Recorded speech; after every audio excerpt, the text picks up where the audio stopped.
And good afternoon, everyone. I'm conscious of the fact that my approach is going to be very different from that of your previous speaker.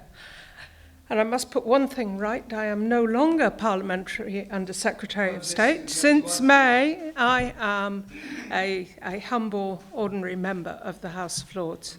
And I have experience, as has been said already, of using culture within a small nation because I was a minister for culture in Wales. There was a time, ladies and gentlemen, when membership of an international alliance put it on one side or the other in a military struggle. And that's not necessarily so any longer. The UK, for example, is a member of 80 plus international organisations, most of which use soft power rather than hard power to exert influence and mould minds. And it's soft power that nowadays enables the UK to straddle the world, not its army or its air force or its navy. It's the prevalence of the English language throughout so much of the world, which is of course itself a relic of empire, which is key to remaining British influence. And that influence is shored up by institutions such as the British Council and the BBC, which Kofi Annan called Britain's greatest gift to the world. And British influence is spread more informally by the diaspora, and I use that as a two-way trade, for example, Australians in Britain and Britons in Australia.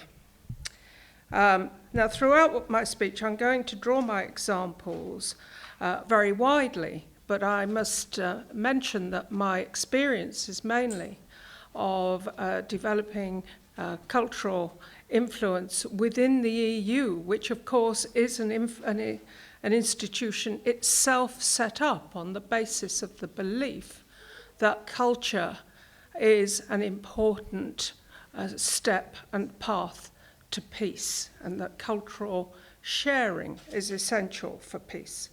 William Hague, when he was Foreign Secretary, claimed that the UK remains a modern-day cultural superpower. Our museums, galleries, major art collections, international tours by British artists, content for films and TV, academic exchanges, they all create channels of communication beyond traditional diplomacy and go where traditional diplomacy sometimes can't tread. British cultural institutions have been able to maintain relationships where diplomatic ties are weak or entirely broken. For instance, the House of Lords Select Committee report, called Persuasion and Power in the Modern World, quotes the work done in 2012 by the Victoria and Albert Museum with the British Council in Benghazi following the revolution in Libya.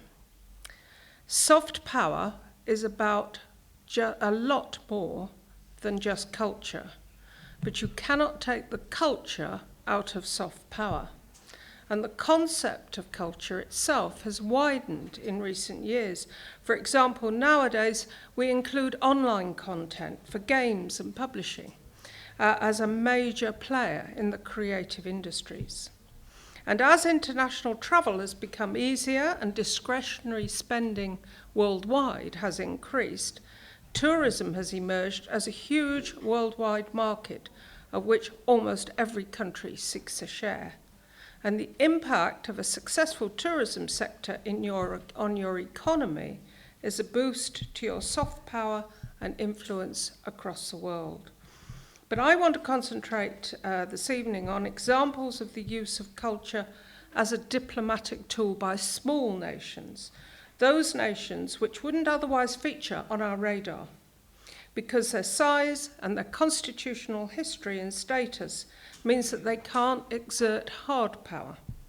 And I'll draw my examples close to home because one doesn't have to look far to find success of this sort. Ireland is the obvious example of sustained and substantial success in using culture as a diplomatic tool. A small nation with a troubled history and very limited economic power has over many years developed a giant international cultural profile. Nowadays, I think every city across the world has an Irish pub, for example. Now, this cultural influence started as an indirect and unplanned result of the major exodus of Irish immigrants across the world, but particularly to the USA and Australia. Major US cities to this day have thriving Irish societies. New York's St. Patrick's Day Parade is a major cultural event. Indeed, nowadays it's really St. Patrick's Week, because a day isn't long enough for all the events that are planned. And that's my point. Irish cultural influence in the USA continues to grow, even though the mass migration is history. And that growth is down to the hard work and the deliberate policies of the Irish and Northern Ireland governments. And that's an interesting point. The Republic of Ireland and Northern Ireland are two separate countries with a difficult history in recent years, difficult but improving. And evidence of this is that they work together on a joint tourism campaign under the auspices, a headline of Tourism Ireland. And although the island of Ireland is in itself a beautiful place, the emphasis of their tourism offer is cultural heritage. They know that many thousands of their visitors each year come to rediscover their roots. Now, for many years, the IRA exploited those cultural links to garner financial donations from the Irish diaspora in the USA. And nowadays, however, both Sinn Féin and unionist politicians in Northern Ireland assiduously foster those cultural links. For instance, the First Minister and the Deputy First Minister of Northern Ireland can be found in the USA together on St. Patrick's Week rather than in Ireland. And bear in mind that the First Minister and the Deputy First Minister of Northern Ireland are not bosom pals. They work together because that's the political settlement. They conduct a frantic round of cultural diplomacy. And the fact that the leaders of such a small country are guaranteed a meeting with the US president is down to cultural influence alone and certainly not hard power. Those close cultural associations have been the reason why successive US presidents have invested heavily in the Irish peace process, sending a succession of peace envoys as honest brokers to sort out the political settlement in Northern Ireland. Ladies and gentlemen, tourists to Kenya primarily go to see the big five. That is, lions, elephants, rhino, leopard, and buffalo. In a similar way, tourists to Britain come to see the big three. That's London, Stratford-on-Avon, and Edinburgh. Now, we know this from numerous tourism surveys. London is obvious, isn't it? Stratford owes its place entirely to the worldwide cultural influence of Shakespeare. But Edinburgh is not so obvious. True, there is a Scottish diaspora keen to trace their roots, but the place of Edinburgh in the big three owes a great deal to a heavy investment in cultural tourism, which has been made in particular since the establishment of Scottish devolved government in 1999. And as a frequent visitor to Scotland, I've seen the development of a well-interpreted and carefully integrated cultural tourism offer, which creates satisfied customers who go home and tell their friends. The Scottish Government has invested in tourism because it's obviously the only way a small country can make its voice heard internationally. And I was in California in the run-up to the Scottish referendum last September, and I was repeatedly asked by curious Americans who identified with the Scots culturally about what was happening there. It was the top news story on local radio in California, and that's not because the result had any direct impact on the USA.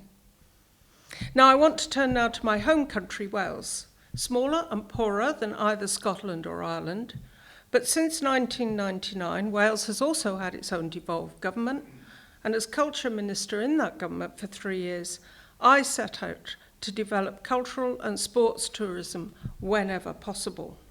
We doubled the culture budget, albeit from a low base, and more than doubled the tourism budget. We built some iconic buildings, the Millennium Stadium and the Millennium Centre, home to our famous opera company. And that process has continued and has been a success to some degree. But it's undeniable that Wales is a bit of a Johnny-come-lately in comparison with our cultural and geographical neighbours, Scotland and Ireland. We don't have the momentum, we don't have the budget to compete on equal terms. We do, however, have two things that the others don't. The first is our language. Wales is very much more of a true bilingual nation than either Scotland or Ireland. However, it's not a language used anywhere else in the world other than Patagonia. But it does mean that we have our own Welsh language channel, S4C, and a Welsh language radio station, Radio Cymru. And figures out this week show that the numbers of viewers for S4C, which means Sianel Pedwar Cymru, which is Channel 4 Wales, the number of viewers of S4C outside Wales is rising significantly. And that's because of the availability of online viewing. And those viewers are primarily the Welsh diaspora, and it nurtures their sense of Welshness to be able to watch programmes in Welsh wherever they are living. And broadcasting in Wales, in both English and Welsh, is an increasingly important aspect of Welsh cultural influence. The BBC Wales makes internationally acclaimed series such as Doctor Who, and S4C has sold its Hinterland series internationally as well. Now, the second distinct aspect of our culture is, of course, music. Tell someone on the other side of the world that you come from Wales and they start talking about harps and male voice choirs. But Welsh musical traditions are very broad. If you think about it, they go from Shirley Bassey to Bryn Terfel, to Manic Street Preachers, to the Welsh National Opera. It encompasses youth orchestras, choirs, the Royal Welsh College of Music and Drama, and there are a wealth of eisteddfodau. Eisteddfodau are music competitions. There are school competitions, there's a National Youth Eisteddfod, the annual Welsh National Eisteddfod, and the International Eisteddfod, which is held every year in Llangollen. That's attended by musicians and dancers from every corner of the world and has been for many decades. And it has to be the single most important cultural envoy Wales has ever had. Welsh musical strength is long-standing, and its use as a diplomatic envoy is long-standing too. It's not the subject, actually, of a specific additional government investment. And perhaps it should be. You know, the government should be investing more money in it. But it's certainly used by government as an important part of our cultural armoury. And it makes Wales friends in a way that nothing else can. But the most innovative use of Welsh culture as a diplomatic tool has been the Wales for Africa programme. The devolved legal powers of the Welsh Government are such that its international development activities must provide a benefit to Wales. So activities under this programme are based on genuine partnership, and they include placements and twinning, working with small NGOs and with diaspora communities living in Wales to assist their efforts to provide aid to their home countries. The Wales Africa Community Links programme supports over 100 groups delivering over 20 projects, working according to the UN model called Leading the World by Example. And these projects include health-based partnerships, promotion of fair trade, and environmental projects. But of particular relevance here are two specific aspects. One is the International Learning Opportunities Programme, involving Welsh public and third sector workers who spend time working in sub-Saharan Africa, specifically Uganda, Lesotho, Zambia, and Cameroon. And these assignments focus on developing the skills of participants themselves whilst contributing to the Millennium Development Goals. But finally, I want to talk about the work of Dolan Cymru, which is a charity supported by Prince Harry and working exclusively in Lesotho since 1985. Over 130 schools in Wales and Lesotho have been linked, reaching over 40,000 Welsh school children, and obviously at least similar numbers in Lesotho. Reciprocal visits allow teachers and pupils to spend at least a week at their linked school, encouraging the exchange of teaching practices. Since 2005, more than 50 Welsh teachers have been to Lesotho on a teacher placement programme. Church leaders have been on exchange programmes. There's town twinning as well. A book of folk tales from Wales and Lesotho has been published. Medical students from Wales can undertake a placement in Lesotho and vice versa, and so on. So those are just a few examples. One way and another, Wales has used its cultural influence not only to spread its own global reach, but also to benefit other parts of the world. And the Commonwealth is, of course, a perfect vehicle for small countries. For small countries on a quest for cultural power. Unlike many other institutions, all members of the Commonwealth are equal. Voting strength does not equate to population size. So it's possible for small countries to have a big voice, and long may it continue. Thank you very much.